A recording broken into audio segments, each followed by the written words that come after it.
manuscript again. I think I used it 3 years ago and it wasn't as great. Basically you pay a fee and then you get unlimited amount of audiobooks and ebooks, but back then there wasn't that many products. But I recently checked it out and it got so much better. I was actually surprised. I think it costs like $9 only, and with my link you can get 2 months of a free trial, not just one. By the way, I'm not being paid to say this. This code isn't like an influencer code. Anybody can get it. So this is not like a sponsorship really. I'm literally just recommending you this service because it's so great. And also, if you sign up with my link, you get the 2 months, right? And also I get 1 month more of the free. It's not really a free trial, free service basically. Okay, now let's start. So the first book I read is actually an ebook, and I have my old e-reader here to maybe make some leather sounds, but I was given this book by the author himself in exchange for an honest review, and the book is called Song of Echoes. I should say this by R.E. Palmer. I actually talked about this book before on my channel too, but I finally finished it and I give it like 4 stars. It was okay. I think when I started reading it, I was just like, this reminds me so much of Tolkien's writing. I don't know if you say it like Tolkien or Tolkien. I always say it like Tolkien, but that might be wrong. And I haven't read his books, all of his books. I've read like bits and pieces, but I still am familiar with his style. And I checked on the author's profile, and fair enough, he listed him as #1 influence. I was just like, yeah, I can see that, because it definitely had that classic fantasy vibe, the journey, the detailed descriptions, the lore, all of that. Now, I found it actually pretty hard to get into the book because like the first third of the book is pretty slow, and it's just filled with basically different stories. Like, you are getting familiar with the world, but it feels like the author just kind of dumps it all on you. Because I remember I couldn't distinguish between like all the different monsters or even different people. Like, people as in like races, basically. There are different races there. Also, I forgot to say, basically Song of Echoes follows 2 characters. One of them is a boy, an ordinary boy who lives on a farm, but there's like a secret about his origin. And then the second character is a woman who is the head of a state. She's not really a queen because there is no such system in this book, but she's like head of her state. And war basically abrupts. It starts, and we follow the 2 characters on their journey, and I always wanted to follow like just one POV. Like I kind of switched. I always liked one POV more than the other, but I feel like that just happens when it comes to different POVs. But overall, I liked it. This is like this old e-reader. You can kind of see that it's falling apart, basically. But it's okay. This is pocket book. I've had it for a very long time actually, and I wanted to show you the map, but I can't find it now.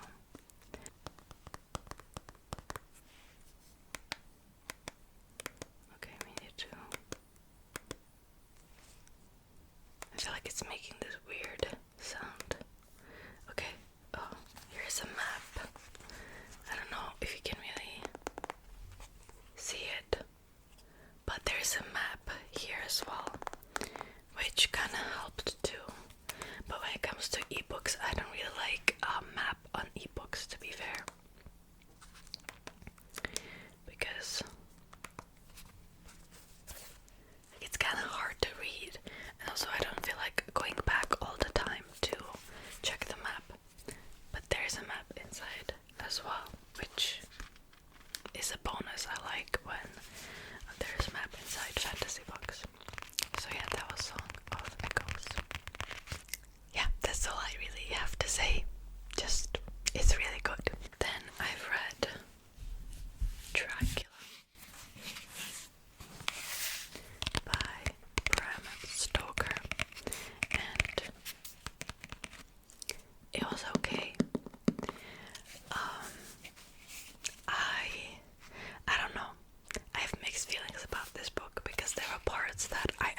was so angry that I wanted to throw this book across the room, but I didn't.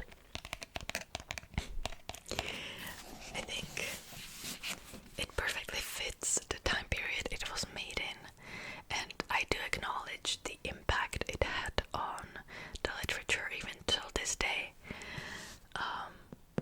One thing that I found really off-putting was just like this weird misogyny, again fitting that time, but it was masked with this like crazy worshipping of the female characters.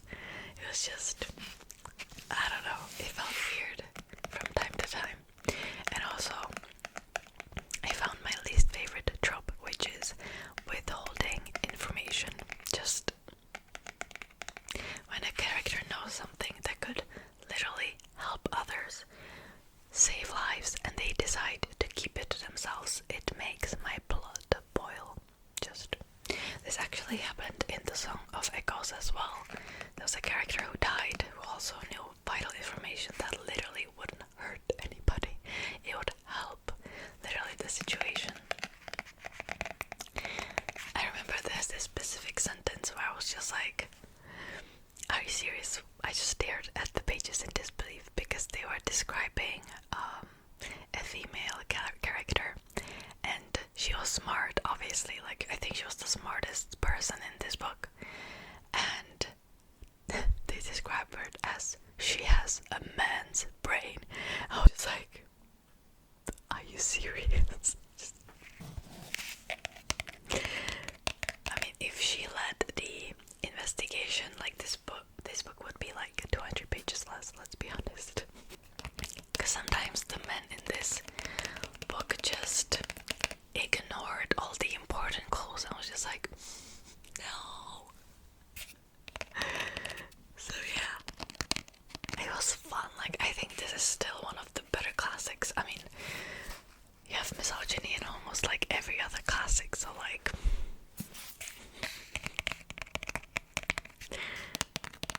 so still this is one of the better ones, I must say. It's not like I hate classics, I actually like reading classics, but you know, different times, different time periods, and some things just don't age well, you know. Okay. Then I've read Little Fires Everywhere, and I actually don't have the physical copy because I have read it as an audiobook. It was written by Celeste Ng, and I love the book. Like, the book is exquisite. It basically follows this family of rich white people in the 90s, and a family of a single mother and her daughter who is black, and they kind of mingle together and stuff happens, and just the ending is super powerful.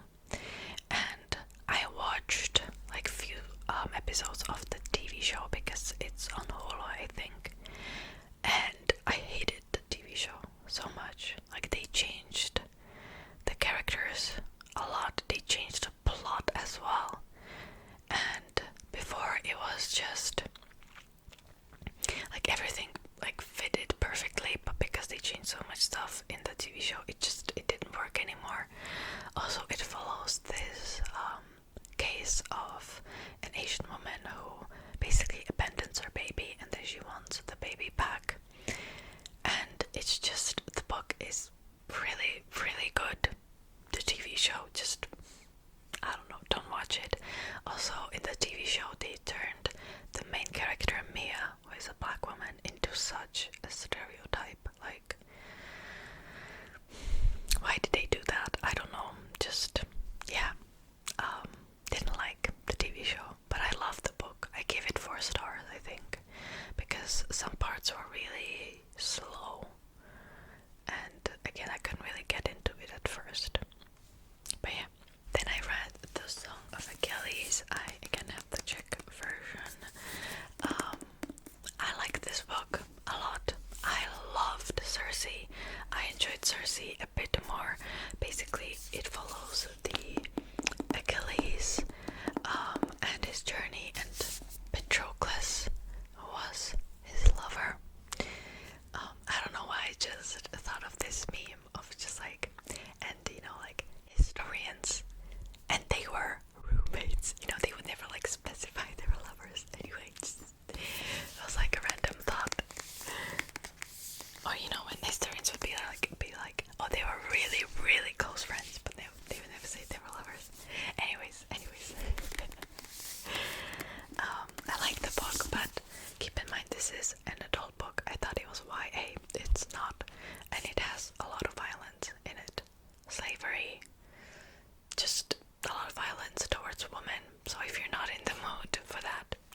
like this huge reveal. But the plot twist is just underwhelming. It doesn't even make a lot of sense. I checked online to see like what other people were saying, if maybe I'm just dumb and I didn't get it right, because it's possible, but no, like there are different theories, but nobody knows what actually happened. And I think this is really important when it comes to mystery thrillers. Like, I need the mystery to be solved by the end of the book. That's the entire point. So I can hear some weird noises outside. It's really annoying. So I rated it like 3 stars. Because I enjoyed the book, but just the ending and the plot twist was just really bad, in my opinion. I don't want to call it lazy writing, but maybe it was. Really didn't like it. But the book itself is fun, like the writing is great. The atmosphere of the book also great. But the ending just didn't do it for me. Okay. And when a mystery thriller doesn't have a good ending, it just kind of ruins the whole book for me. So with mystery thrillers, it's usually a hit or miss for me. And this was unfortunately a miss. But maybe you would like it. Who knows? Okay, and then the book that I'm currently reading is Caraval by Stephanie Garber. I'm actually doing a readathon this month, which is a reading marathon. Like, you basically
more probably. I had to stop more.